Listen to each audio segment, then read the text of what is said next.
శివుడు ఎప్పుడు మహా గొప్ప శక్తిమంతుడు. శివం సత్యం, శివం సుందరం. అందులో లేనిదే ఉంది. ప్రతి మానవుడు అది నమ్మినప్పుడు మనం ప్రతిదీ సక్సెస్ మీ చేతిలో ఉంటుంది. దీంట్లో సందేహం లేదు. శివైక్యం అంటే వేరే అర్థం కాదు. ఇక్కడ శివుడిలో లీనత్వం, శివుడి యొక్క శక్తిని మనం ఆపాదించవచ్చు.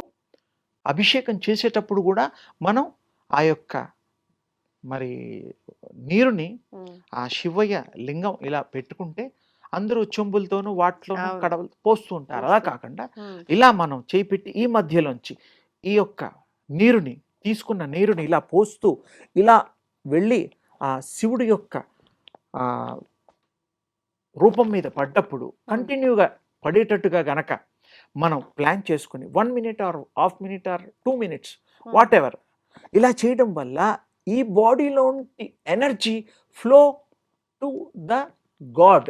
అంటే ఎడమ చేతిలో పాత్ర తీసుకొని కుడి చేత్తో చేసినప్పుడు ఈ నీరు వెళ్ళి ఆ శివయ్య మీద పడుతుంది. శివాకారంలో ఉండే లింగాకారంలో పడ్డప్పుడు ఏమవుతుందంటే ఇలా పోసి ఊరుకోకూడదు, పోస్తే కంటిన్యూగా పడాలా 1 minute అన్నా.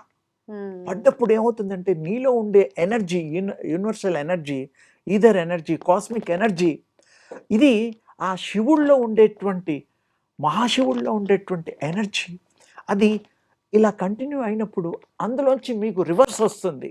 ఈ టెక్నిక్ చెప్పాలి. చాలామంది తెలుసో లేదో నాకు తెలీదు. నేను దీన్ని ప్రాక్టీస్ చేసి పొంది ఎంతో మందికి అనుభవంలోకి తీసుకొచ్చి చెప్తున్నాను.